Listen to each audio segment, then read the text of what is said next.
Most मतलब करोड़पति कौन बनेगा करोड़पति वाला क्वेश्चन हमेशा पेशेंट के रिलेटिव हमें पूछते हैं, क्या उसका शादी करना चाहिए, मैं उसका शादी करा दूंगा तो क्या वो ठीक हो जाएगा।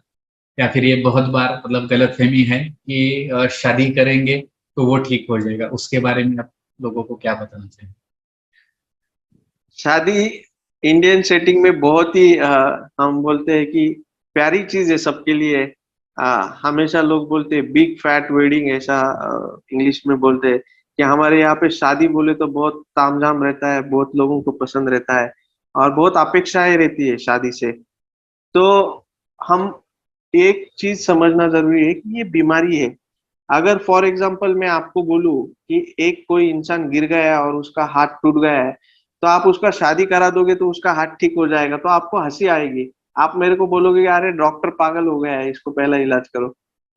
वैसे ही ये मानसिक जो बीमारियां है, ये बीमारियां है, इसको शादी करने से ठीक नहीं हो सकती है। जैसा कि किसी का हाथ टूटा हुआ शादी करने से ठीक नहीं होगा, वैसा ही ये बीमारी है, इसको ठीक करने के लिए आपको इलाज करना पड़ेगा। ये आपके दवा से, आपके काउंसलिंग से, आपके सपोर्ट से ठीक होने वाली है। शादी इनफैक्ट ऐसी चीज है जिसमें बहुत सारे एडजस्टमेंट्स रहते हैं।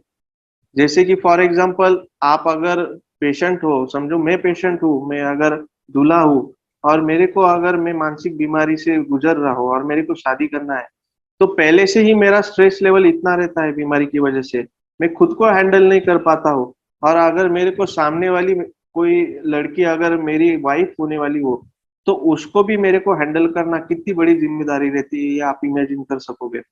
कि वो नई लड़की रहती है, उसको मेरे घर में कैसा एडजस्ट करना है, मेरे साथ कैसा एडजस्ट करना है, उसकी अपेक्षा है क्या है, उसकी अपेक्षाओं के ऊपर मैं उसकी अपेक्षाओं के अनुसार मैं खड़ा रह पाऊंगा क्या, उसको जो भी फाइनेंशियल इमोशनल सपोर्ट चाहिए वो मैं दे पाऊंगा क्या। ये अगर मैं खुद ही ठीक नहीं हूं तो मैं ये उसको करने में कितना समर्थ रहूंगा, ये हमें सोचना चाहिए। तो कोई भी मानसिक बीमार पेशेंट पहले ठीक हो जाए, अच्छे से दवा ले, अच्छे से काउंसलिंग ले, और उसके बाद वो अपना रेगुलर रूटीन कर पाए, उसकी रिस्पॉन्सिबिलिटी अगर समझ पाए, उसका वर्क अच्छे से कर पाए, तो उसकी शादी के बारे में सोचना बेहतर होगा।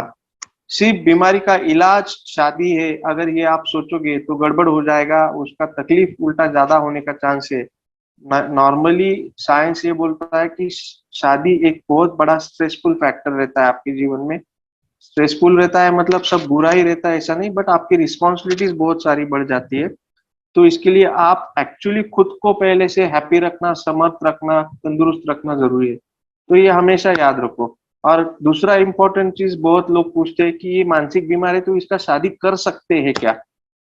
उनका ये भी सवाल रहता है कि ठीक है सर, शादी से तो ठीक नहीं होगा, ये दवा तो हम लोग करेंगे, लेकिन इसका शादी हम कर सकते हैं क्या कभी।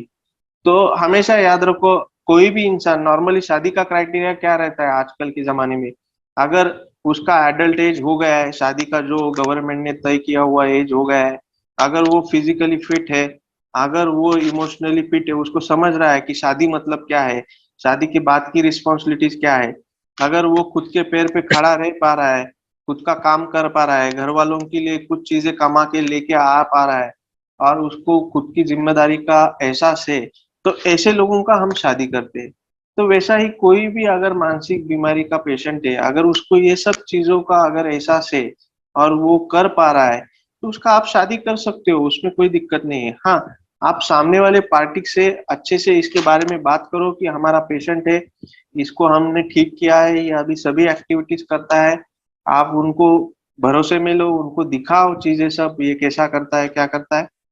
और अगर वो राजी खुशी से शादी करते हैं तो बहुत अच्छी बात है, उस उनका भी और पेशेंट का भी अच्छे से घर गृहस्थी बैठ जाएगा आगे का।